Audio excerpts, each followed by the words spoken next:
This was the third most voted response from last week, sharing the spot with another option, but I chose it over the other just because I found it to be a little more interesting. Also, I wanted to know the answer. I wondered, who did better on Drag Race? Bianca Del Rio on season 6 with the best track record on regular seasons, or BenDeLaCreme on All-Stars 3 with the best track record on the All-Star seasons? Before we begin, I want to bring something to your attention, and that's wait what editors writing YOU_RE instead of YOUR on a show where we're supposed to laugh at drag queens not knowing random, usually unnecessary stuff. In conclusion, Kimora Black is a legend. Anyways, let's do this. So, since we are comparing two queens' track records from different formats, we have to turn to percentages. As in, we have to compare the percentages of the points the two queens earned out of the maximum for their respective seasons. These are the point systems in place. Some of you are confused as to why the winner points are above the top 2 points, or rather why there is a divide there, meaning some very harshly believe that each episode of All Stars has 2 winners, and that's just wildly incorrect.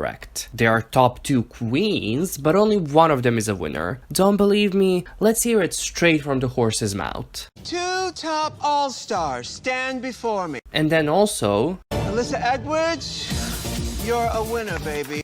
Detox, you're safe. did you notice how Ru doesn't say 2 winners of the week stand before me? And then when picking the queen that's going to eliminate one of the bottom queens, Ru says, you're a winner, baby. There are times when there are 2 winners, but in those cases, Ru still says, Manila Luzon, congratulations, you're a winner, baby. and then also, Monet Exchange, congratulations, you are also a winner, baby. even if you ignore what Ru says literally every single episode for the past 3 seasons of All Stars, let's see what top 2 meaning 2 winners also means. Well, my beautiful sunflower, by that same logic, the bottom queens are actually all eliminated queens, like every single one of them. Even though the show has established that each episode has 1 winner and 1 eliminated queen, with some exceptions and special cases of course, some of you still think that being in the top 2 means you won.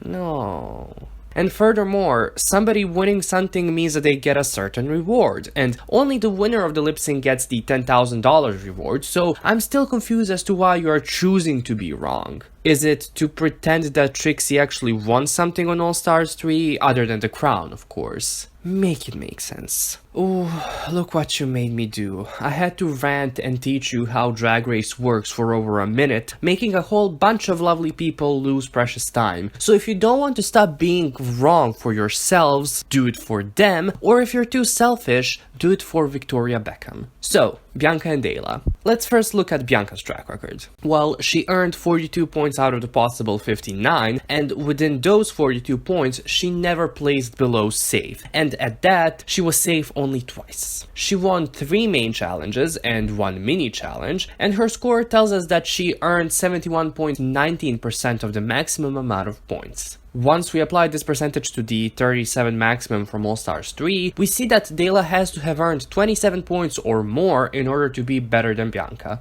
Let's see. For the first 4 episodes, Dela was in the top 2, while she was declared the winner in half of those. The latter win was shared with Shangela, with a mini challenge win in the first episode. Then Dela was safe and ultimately won the top 2 lip sync in episode 6, after which she quit the show. Ah, damn, she's just a point below the goal. Well, it's interesting to say that Dela, much like Bianca, never was below safe and won 3 main challenges and 1 mini challenge. However, we need to change something here. So, when I did this stuff before, I always looked at the entire season's amount of points a queen could earn. However, I don't think that should be applied here. See, Dela left the show on her own accord. She was not eliminated. She chose not to continue, and I have no doubts in my mind that if she had stayed for episode 7, she would have been at least in the top 2, but even landing in the bottom without getting eliminated would have pushed her right into that sweet 27 amount of points. So, if you all agree, I feel like we should calculate which score Dela had to beat in the 6 competitive episodes she was in, rather than 7, for the reason that I just mentioned, and in that case, her score score to reach or beat is 23, which she does beat in the 6th episode, effectively placing herself at the top of the Drag Race roster as the strongest competitor out of any other drag queen from any Drag Race season. All hail BenDeLaCreme, or BenDeLaCreme, BenDeLaCreme maybe, BenDeLaCreme perhaps, BenDeLaCreme I propose. Okay, no more puns, you get the point.